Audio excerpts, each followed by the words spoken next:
I don't like so I don't got nothing on my mouth. We need to be doing camera checks. Yeah. That's that bullshit. Oh yeah, special man. That's what's Yeah. up. Just kidding. I would've grown all day. Hold up, somebody can't relate. Hold up, stay down with no faking. Go up, top down, I've been racing. Go up. What's up, my beautiful kings and queens? My name is Shyla. And it's your boy EK. And we are coming to you guys today with another royalty review on Lovecraft Country, episode 5. Strange Case. Yes. And it's a great episode. Yes, so we're going to be unpacking that.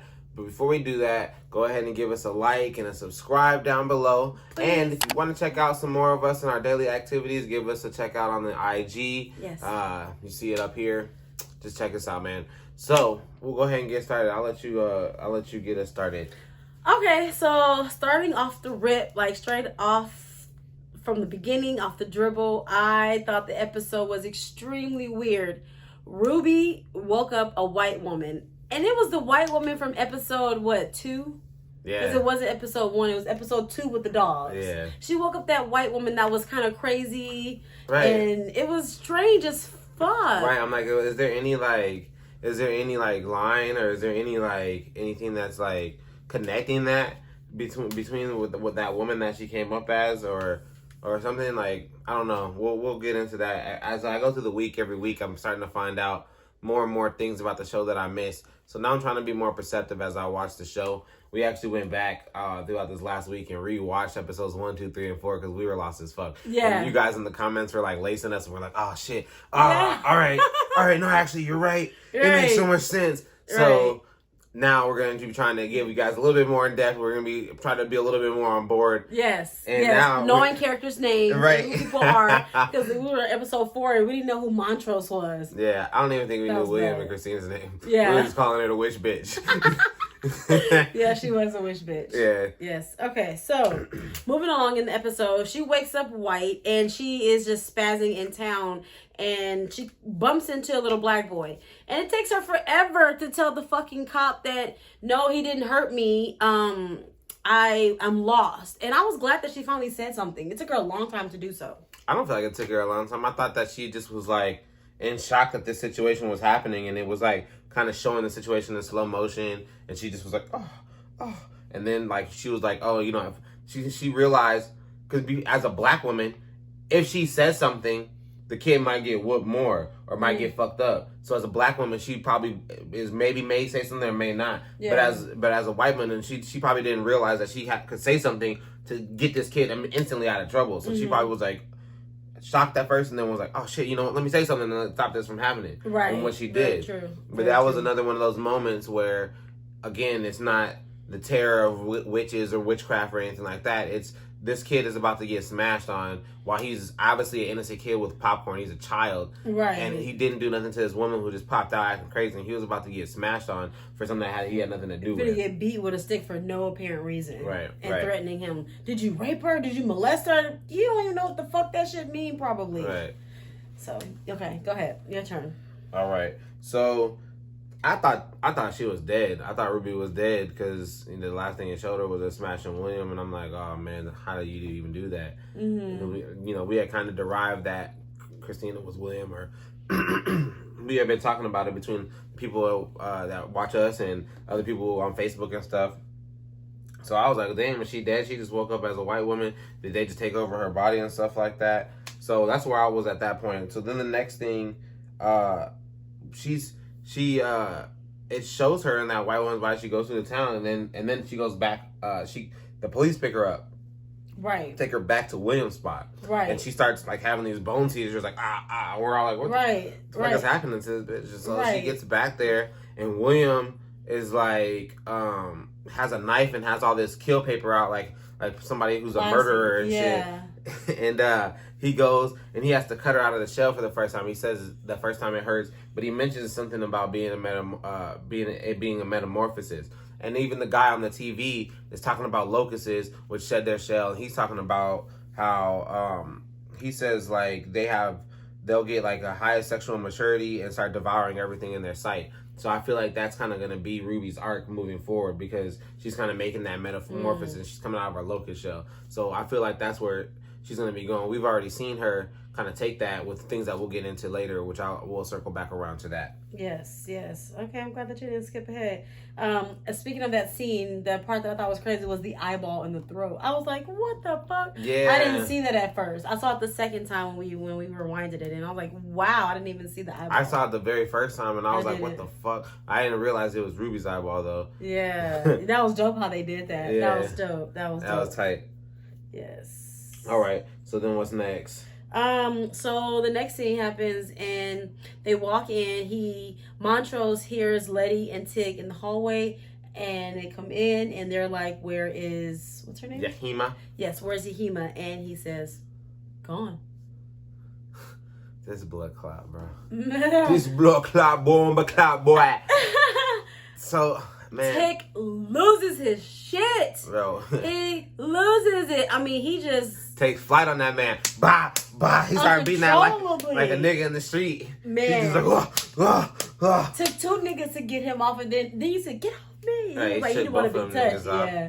He didn't want to be touched. He was livid. Like, we didn't risk our lives for her and these pages. Right. And you right. They went through a lot for that. They went to a whole nother state. They had to sneak into a museum. They had to find the key. They had to go down underground. They had to walk forever. They had to fucking cross a disintegrating plane. They had to jump across the fucking thing. Right. They had to get teleported back, be in the water, fucking meet a zombie bitch. It was so much. They lived like 2 years of life. Their heart went to 2 years of life during that experience. Mm-hmm. And for this nigga just to kill one of the few links they have to the pages. Right. And so Tic was like, because when he first walked in, he was like, what are you doing here? So he wasn't even supposed to be there. He was in Letty's house. Right. You know what I mean? So yeah, he didn't even want him to go. Yeah. So, all right, let's move on. So Tic was, okay, so he beat his ass.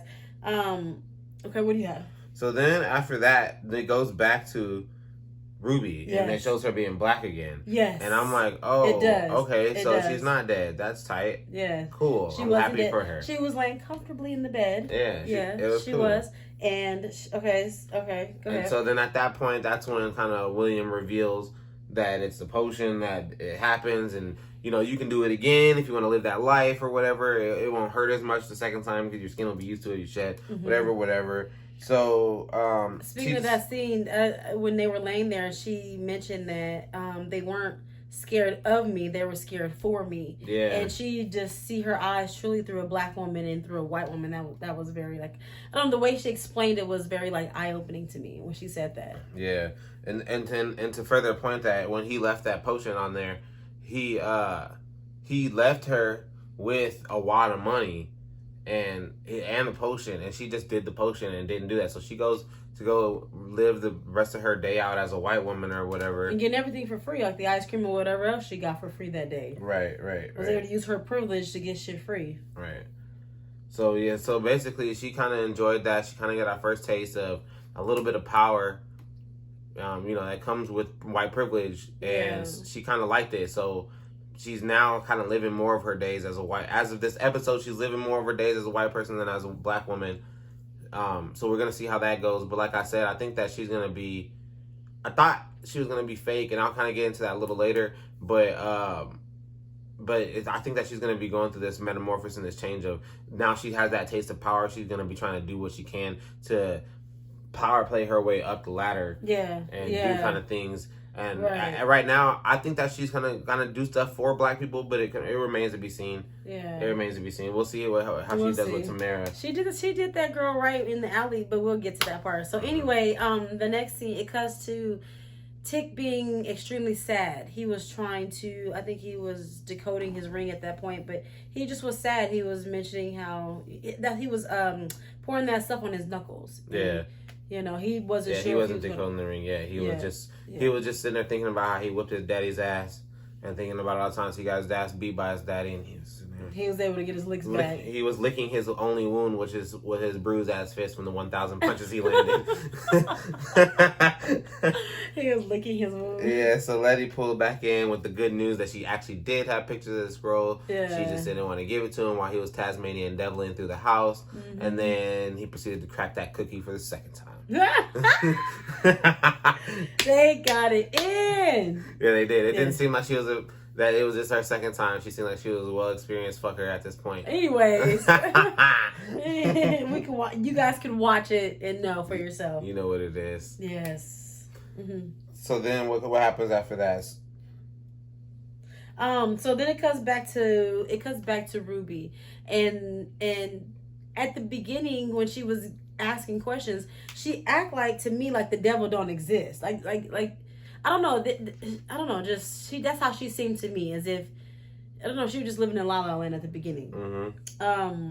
Are you talking about the beginning of this episode or the beginning when you first met her as a person? Well, when they cut back to her and he asked for a favor, because she doesn't really seem to question the favor too much. You know what I mean? Yeah, I was gonna say that's what was my note. I was like, he was like, yeah, he has a favor, and she just was like, yeah, okay, but she didn't like say stop. no. Or she didn't say no or be like, never mind. This is off. She just was like, right.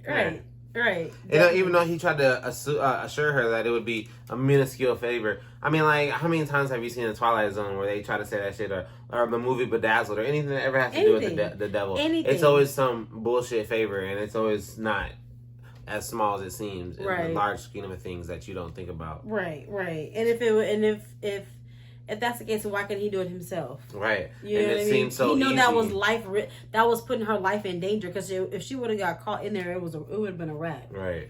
And it's like something so easy. So anyways, It doesn't matter. So anyways, at this point, I'm like, she tells her about the favor, and she proceeds to be like, okay, whatever, and turn back into a white woman. So this one, I'm like, well, damn, is she gonna be a white woman every day? Like, why get a job as a white woman? You're gonna have to keep up this facade. Right. She applies for a job and gets it, and becomes the assistant manager. That was Liddy. Right. And it was like, really? Right. Like, do you plan on being a white woman for the rest of your days? I mean, it wouldn't be bad, but in her shoes, especially in that time. My point is that you have to prepare to do that every single day. Right. It's not like you're just doing it for the things that you want or for the times that you want. Now you're gonna have to keep up this facade every single day, live this double life, make sure you have the potion every single day, right? Bloody bleed, bloody blue, whatever the case may be.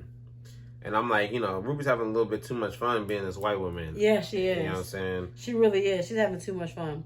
So at this point, what's next? So what I have is Montrose. Wow, that's all I put. Wow, Montrose. Well, shit. I don't know if well, still in that same scene, real quick. Why I was saying that was because she was in there with the white girls at the break room. Oh, yeah. Did that happen before they cut to the Montrose scene? Well, because we were talking about her just getting the job. So she had just got the job. So then the next day... It showed all that kind of like on the same day, because she was like... the same day that she got the job, she went home. And then the next day, she was in the break room with the girls. It was her first day as the manager, because they were asking her like, oh, how can you deal with that black girl? Blah, blah, blah. Right, Tamara. I'm like, oh, okay, bitch. Right. So anyways... All right, so yeah, so I was like, that she just was having a lot of fun. She was dancing with them and all this stuff like that. But then I took that note before they said something negative about the black girl, and then she she stood up for her kind of, and did whatever, kind of thing. So, that's what's up. So then you said you saw Montrose. Yes. Yeah. So that confirmed what Dude said in the episode, what Tree said in the episode. We were like, well, maybe Montrose is gay. Oh, yeah, no. Full-fledged. Right. Full-fledged. Like, that was a lot. It reminded me of P-Valley. Which you didn't see because I skipped that scene. I was just like, oh, yeah, okay, well, this confirms definitely Mon's gayness. Yes. I mean, like, as soon as he popped up at his door, I was like, all right. Right. There you go. Here. And then, like you said, there's like people. I didn't see that episode. Apparently, no, you saw that episode. I just fast forwarded that part of that episode. I guess you just fast forward. I wasn't paying attention. So, so then, all right. So then after that, it goes back to Ruby again, right? Yeah, it's basically her episode. Did you see her picture in the background when it first starts? It has it has Ruby in the background. So this is her episode. Oh. Yeah, but go ahead. So it goes back to Ruby. Yes, that's what I got. It goes back to Ruby. So then he reveals what his favor is going to be. Well, or no, it actually doesn't go back to Ruby. He goes back to Ruby with the white women at work. Right. And she's coming out of work. Well, and then I don't like the way she's treating the black lady. I didn't like it at first, but I did notice later on how she just wanted her to do better because of how they were going to treat her. Right. But and how they look at her as a representation of other black people, and she's in there not trained, doesn't have any skills or really anything. So they're probably like, oh, we let one black person come in, and this is how they all are. They all like this, and Ruby is not like that. Ruby has gone through other classes and courses that black girl didn't even know existed. Mm-hmm. So she's like, you're making us all look bad. So that's why she was on her head so tough. Right. But she does stick up for her when she's not around. Yeah. But one-on-one to her, she do be on her fucking head. Yeah, she do. She be on her fucking head. I'm like, why are you treating her like that? Like, I don't know. I just didn't like that energy. I just didn't like it. So then she comes out of work. Okay. She, William pops up to pick her up. Mm-hmm. Little blonde bitch is eyeing William like, ooh, I'm like, all right. So then she goes over there and, he tells her he has her surprise in the back, and he's like, this is your favor or whatever, and she opens it. It's a present with your name on it. Yeah. Mm-hmm. And she opens it and it's a maid's dress, and I'm like, look at this nigga, bro. It was a maid's fucking dress. It was a maid's costume. Ruby's face did the same thing both of ours faces. Her face dropped instantly. Right. Work that in there and show that face.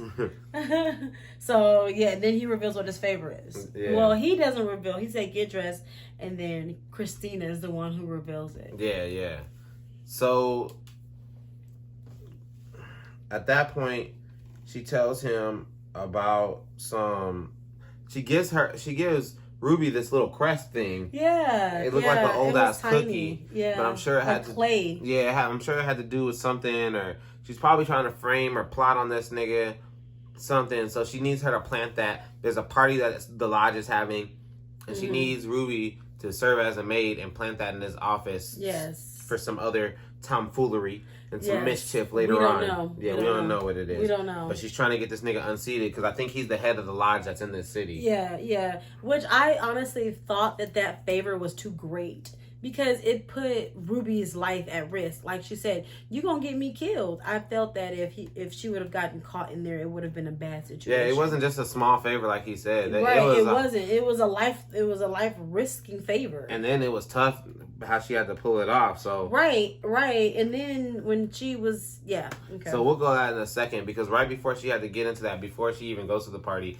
it cuts back to Leti and Tic. Yes. And Tic this is when he's decoding the ring. Yes. And she comes in and he's like telling her, we got like 11 letters, and that's in hopes that it's that it translates directly to English, because if it doesn't, then we're semi-fucked. But all right, well, we got kind of 11 letters. And, he's like, Letty's like, don't be mad at your dad. I understand why she let him go. And she's trying to, like, give like, excuses for Montrose. And, like, we're no better than, if we're holding her against her will. And I'm like, well, where is this bitch going to go in public? So why would that even be a possibility? She can't speak. She's a siren. Right. If she opens her mouth, she screams. Right. All she be doing is screaming and busting everybody's eardrums everywhere she goes. So why would you even unleash that onto the world? Right. That's not responsible, at the very least. And so then... Tic reveals to her at that point that Mont killed her. Right. And then Titty was like, Titty. Leti was like, oh. And she seemed super shook. Yeah. After that, bro, that was the most scared I've ever seen Leti ever. Yeah. Usually she's headstrong, jump into some shit, come in, she's about that smoke, want that action. She was like, oh. Right. Oh, no. Right. She turned into old Negro spiritual real quick. So they both assumed maybe he did it to protect me. I don't think that. I think it was a cover-up. That's what I wrote. I was like, I don't think it was for protection. I think it was, maybe it was for protection, because he's making it clear that I wasn't going to let you go down in this cave by yourself. You're going chest first into danger. Mm-hmm. So, you won't listen to me. Yeah.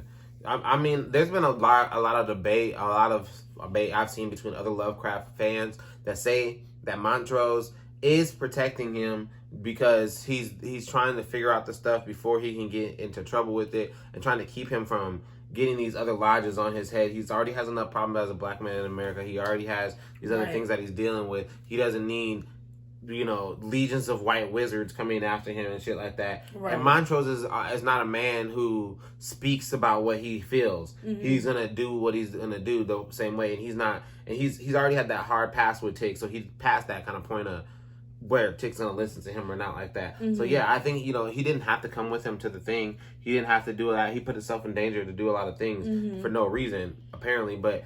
To protect your son, maybe you would kill the siren because you don't know what kind of evils he's going to unleash or what kind of attention he's going to garner on himself after he does that. Mm-hmm. But at the same time, I mean, like, there's a team decision at this point. We're all grown people. We need to make chess moves as a team. Right. You making that decision for me. I didn't ask you to do that. Right. Yes. Okay. So anyway, so it goes back to Ruby. Got her inside the lodge. She's in there half serving these things. I'm surprised she didn't get cussed out.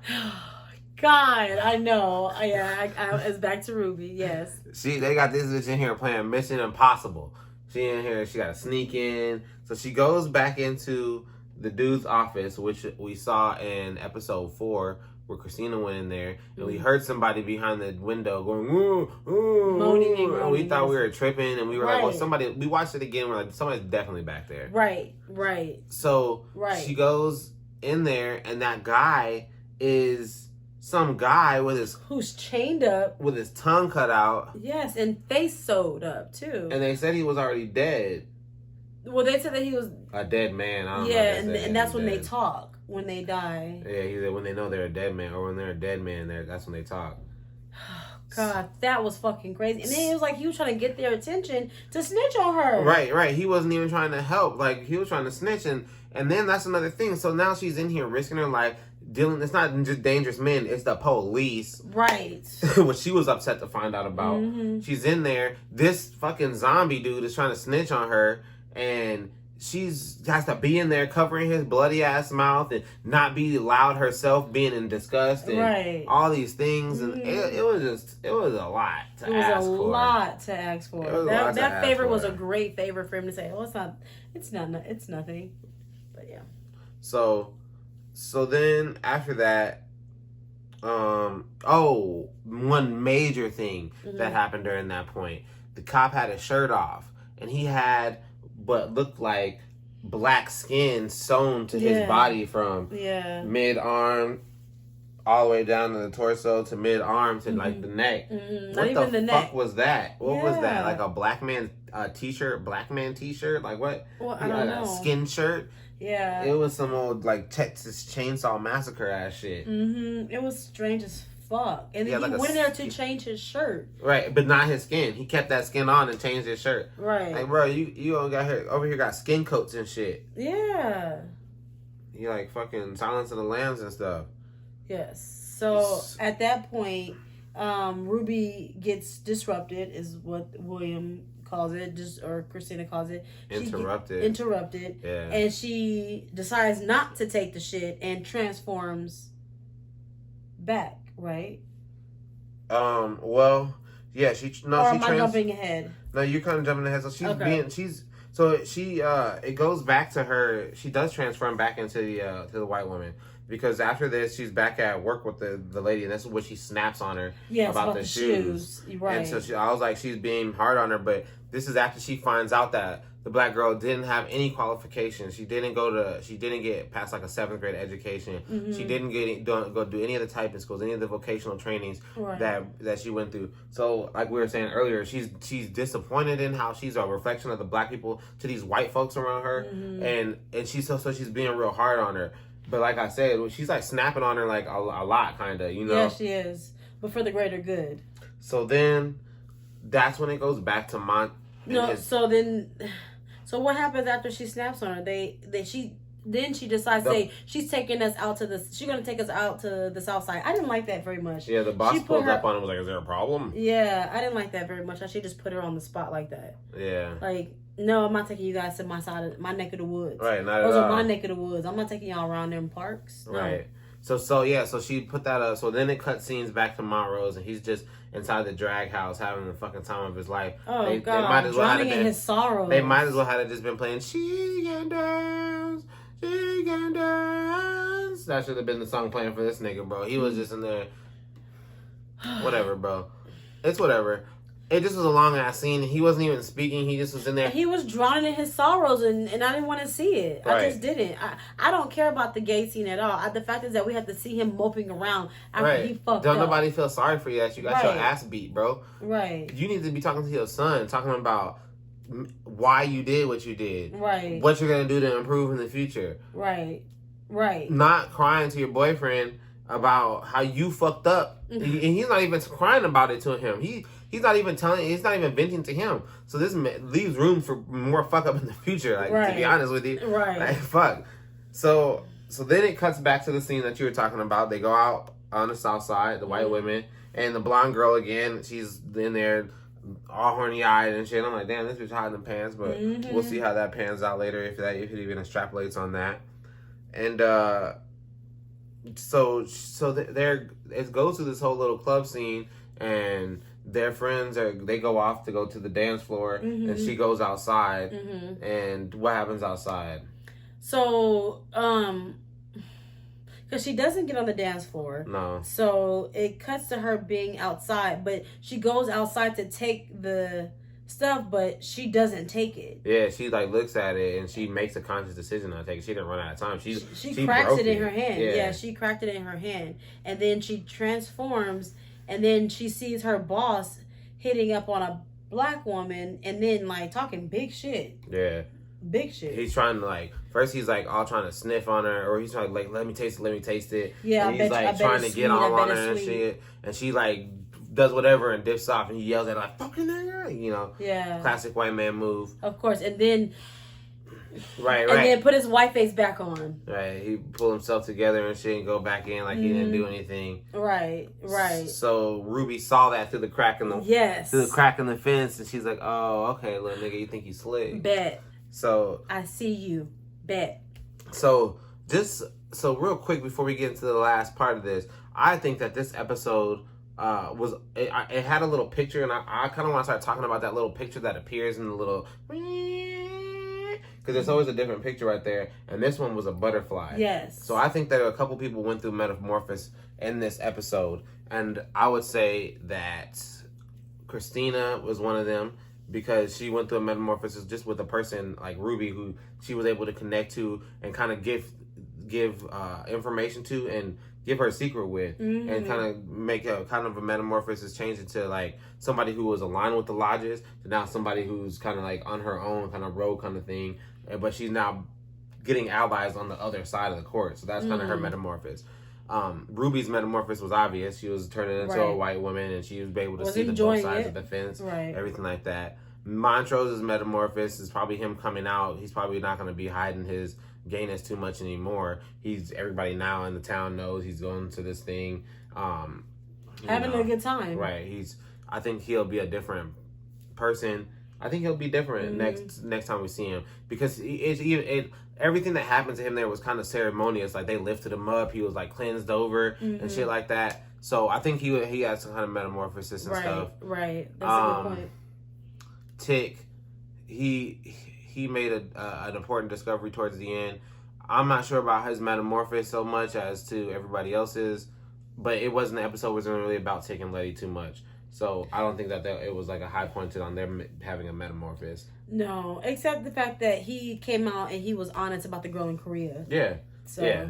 But that's not really a metamorphosis. That's just him being honest, but maybe it's kind of a metamorphosis because he's kind of getting out of his shell with Leti, talking about, you know, what his perception of love and what he's experienced in love with his parents and so on and so forth. So he's kind of like starting to open up and trying to tell her, you know, this is why I am what way I am, and we can, you know, I'm trying to improve on that, so on and so forth. So the climax, I think, of the episode is this part. Basically, Ruby pops back up at the store, and she quit, and and she goes in on the dude, and she's like being like a dominatrix on him, and you know, manager dudes, white dudes always seem to love that shit. Somebody being like fucking forceful with him and stuff. So he's like eating it all up, and she gets him into a real like surrendering position, of where she could take advantage tied up, of. Right, got his belt by his throat. Right. He's in, And like so so then she starts going back into into the black woman, and I'm like, oh shit, she messed up. She didn't time her right, or she's gonna have to leave, or whatever the case may be. And it was perfect. Right, it was part of her plan. It was perfect. She planned to fuck him up and scare him. Yeah. Like, not just fuck him up physically, but mentally. She gets this nigga naked and tied up and ass rapes this nigga with a stiletto. Like, Oh, God. Yeah, she fucked him up. Extra. Boom. And then let her see him while she was all... And you know the metamorphosis is messy, so she's all bloody and all fucking looking like Carrie from when the pig's blood got on her and shit. We're all laughing at you. Looking all bloody and shit. And she's standing over him, and this nigga's looking at her in horror, and she tells him straight up, like, I wanted you to see that you got raped by a black woman, and boom, boom, bada. And I'm like... I'm glad that she scared the shit out of him. Yeah. But my other thing is, like, I'm pretty sure he's seen you before, and I hope that she's able to not get in trouble, or not he don't come looking for her to do something in retaliation. But I think that he's gonna be too ashamed, or too scared to react, or too ashamed to like say I got ass fucking by a stiletto by a black woman. So we'll see how that pans out. But I hope everything is well for her. And that's kind of... So, and then it goes into Ruby being at Williams' house, and Christina walks in. And then we all learn what we already knew, that they're the same person. Right. So, he transforms. Yeah, I'm glad that they kind of revealed that. Me too. Because we all have been suspecting it. And like I said, when we went back and watched the episode, we confirmed it. Because right after Christina... She comes from somewhere.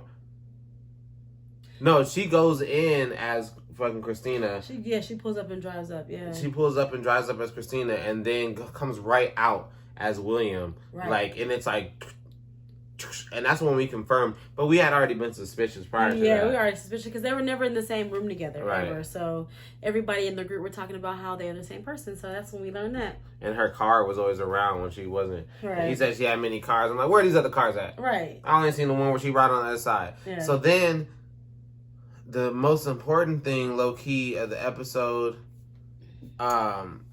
Tic finally discovers some message from the papers that he's getting. Yes. And it has something to do with his love interest from Korea. Yes. So he goes and rings her line again. And apparently she knows something about him and his lineage and stuff like that. But the next episode is going to be about their whole connection and their whole thing from Korea. Yes. So it's going to catch us up on that, which I'm interested to see because... Me too. I've been since he fought her in the house... And he's had those feelings. He came out all messed up in the room. I've been interested to see about her. And he finally told Leti about her. So now... Yeah, I was happy that he told Leti. We all get an experience. So what was her name? I don't know. I didn't catch it. Zhang? I don't know. Maybe put it up on the screen. Yeah, I'm going to put it up on the screen. Don't worry. Yes.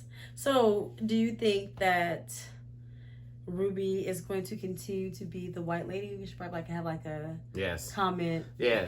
Let us know what you guys think Ruby's gonna get into as this white lady. Because it's not. Do I think she's definitely gonna be the white lady some more? Yeah. Especially now that her face is a little in danger, she might have to lay low as the white lady. But Ruby's gonna be up to some shit. Yes. I know. I see how Ruby likes to act, and now, like I said, Ruby's getting a little taste of power after always being the little guy. Right. You know, the dark-skinned sister. Right. A black woman at that. You know.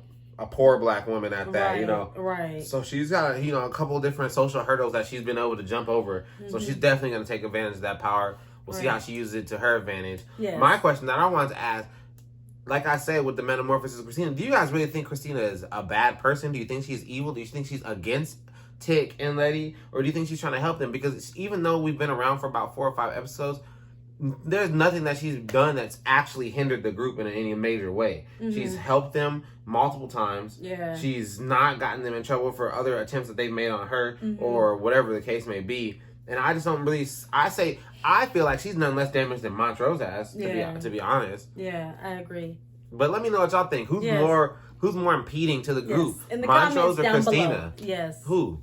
Yes. But other than that, man, I think that's about it for this week. Like I said, really looking forward to the next week episode. Yeah, episode 6 next week. Yes. So all my kings and queens, join me next week. And thank you for joining us on another episode of the Royalty Review.